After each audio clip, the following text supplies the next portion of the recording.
Friends, movie with আরজেতে আপনাদের সকলকে স্বাগত। এখন আমি এমন একটি মুভি নিয়ে কথা বলতে চলেছি যেটা ডিরেক্টর বলেছিল যে মুভিটা যদি খারাপ হয় তাহলে এই রইলো তার বাড়ির অ্যাড্রেস, তার বাড়িতে গিয়ে যেন তাকে তুলে নিয়ে আসি। বাট হয়তো আমি তখনই আমি টেলার রিভিউয়ের সময়ই আপনাদের এখানে বলেছিলাম যে কখন প্রডিউসার এরকম কথা বলে, যখন হয় মুভিটা অত্যন্ত ভালো হয় তারা কনফিডেন্ট, আর যখন মুভিটা হয়তো খুব খারাপ হয় তারা এতটাই ডিকনফিডেন্ট থাকে। এখন আমি কী নিয়ে কথা বলতে চলেছি হয়তো আপনারা থাম্বনেল থেকে বুঝতেই পেরে গেছেন। হ্যাঁ বন্ধুরা, এখন আমি দ্য রাজা সাহেবের মুভি রিভিউ নিয়ে কথা বলতে চলেছি। আজ আমি মুভিটা দেখে এলাম, তো মুভিটা আমার কেমন লাগলো সেটাই ভিডিওর মধ্যে আপনাদের সাথে শেয়ার করব। তার আগে আপনাদের কাছে একটি ছোট্ট অনুরোধ, ভিডিওটি সম্পূর্ণ দেখে যাবেন এবং আমার পাশে থাকবেন। তো এই মুভিটা দেখার পর আমার মারাথনকে মনে হচ্ছে তুলে গিয়ে কেলাই, কারণ উনি যে হারে বলেছিল যে এই রইল আমার বাড়ির অ্যাড্রেস, চলে যাবে আমার বাড়িতে, সত্যি আমাদের মতো মানুষদের গিয়ে ওকে মারাই দরকার। কারণ এই মুভিটা এমন একটা মুভি, একটা বেকার মুভি। না আছে হরার, না আছে কমেডি, না আছে রোম্যান্স ট্যাগ, কোনো কিছুই নেই ভাই। যেখানে একজন বড় সুপারস্টারকে আমরা দেখতে পাচ্ছি এই মুভির মধ্যে, প্রভাসকে, যাকে বলা হয় একজন সুপারস্টার, বাট সে দিনের পর দিন এমন কিছু মুভি বানাচ্ছে যার সুপারস্টার ট্যাগটা তো কোথায় গিয়ে পড়ছে আমি তো জানি না। আমি ট্রেলারটা দেখে ভেবেছিলাম হয়তো এই মুভির মধ্যে এমন কিছু টুইস্ট অ্যান্ড ট্রিক রয়েছে যেটার কারণে হয়তো আমার ভালো লাগবে। এবার আমার কেন, পুরো অডিয়েন্স কারোরই ভালো লাগেনি। আর সবথেকে বড় কথা, এই মুভি দেখতে গেছে কজন ভাই?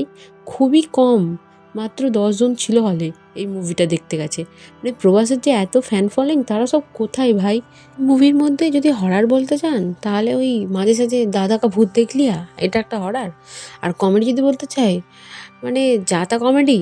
আর রোম্যান্স ট্যাগ, প্রভাস কখনো একে ভালো লাগছে, প্রভাসের কখনো ওকে ভালো লাগছে, প্রভাসের কখনো তাকে ভালো লাগছে, এই হলো রোম্যান্স ট্যাগ। আর এই মুভির স্টোরিটা কী নিয়ে আমি তো বাস অবজার্ভ করেও বুঝতে পারলাম না। এই মুভির ফার্স্ট হাফ যখন দেখতে শুরু করি তখন থেকে আমি খুঁজে যাচ্ছি যে মুভিতে হরার কোথায়, কমেডি কোথায় ভাই, কিছু তো আয়। 3 ঘন্টা 10 মিনিটের একটা ছবি, হাফ দেখার পর আমরা কিছু রিয়েলাইজ করতে পারলাম না যে কী দেখলাম।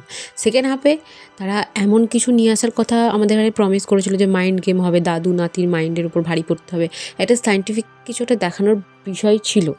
বাট সেটা এমন পর্যায়ে গিয়ে দেখিয়েছে লাস্ট 10 মিনিটে, সেটা ভাই আমার আমি অধৈর্য হয়ে গেছি তখন জিনিসটা দেখিয়েছে। আমি জাস্ট আর দেখতে চাইছিলাম না। আমি বলছি ভাই এইটুকু জিনিস সে তো টেলারেই দেখিয়েছিলিস, এটা আবার নতুন করে দেখানোর কী ছিল ভাই? এতে এমন ভিজুয়াল ইউজ করেছে মনে হবে যে আরও আমি ঠাকুমার ঝুলি দেখছি, তার থেকে ঠাকুমার ঝুলি দেখা বেশি বেটার ছিল। এমন কিছু অদ্ভুত কিছু ইউজ করেছে, না ডায়লগ ডেলিভারি, না অ্যাক্টিং, কোনো কিছুই ঠিকঠাক নেই। এই ছবিটা বানানোর পর ডিরেক্টর আর প্রভাস দুজনেই মনে হচ্ছে গালাগালি খাবে, প্রচুর পরিমাণে গালাগালি খাবে। আমারই মুখ দিয়ে 2-4টে গালাগাল বেরিয়েছিল, বাট সোশ্যালাইজেশনও তো দরকার ভাই, তাই না? তো আমার এই মুভিটা একদমই বেকার লেগেছে। আপনারা যারা আজকে শো দেখেননি তাদের ঘরে বলবো দয়া করে আপনারা দেখতে যাবেন না। এই মুভিটা একদমই কোনো বেসলেস, লজিকলেস একটা মুভি, যেটা দেখে আপনাদের একদমই পোষাবে না। বাট আপনাদের যদি টাকা অকাত থেকে থাকে, সিনেমা হলে গিয়ে সময় কাটাতে চান, তাহলে অবশ্যই আপনারা দেখতে যেতে পারেন এবং সময় কাটাতে পারেন, আপনাদের তাহলে ভালো লাগবে। বাট আমার তো পার্সোনালি একদমই ভালো লাগেনি। তো এই ছিল আজকে আমার ওপিনিয়ন। আপনাদের কি ওপিনিয়ন সেটা অবশ্যই জানাবেন। ও এই ছিল আজকের ভিডিওটা এই পর্যন্তই। আশা করছি আমার ভিডিওটি আপনাদের ভালো লেগেছে। ভিডিওটি যদি ভালো লেগে থাকে অবশ্যই লাইক, কমেন্ট, শেয়ার এবং আমার চ্যানেলটিকে সাবস্ক্রাইব করে দেবেন। Thank you so much for watching this video. Take care, bye by.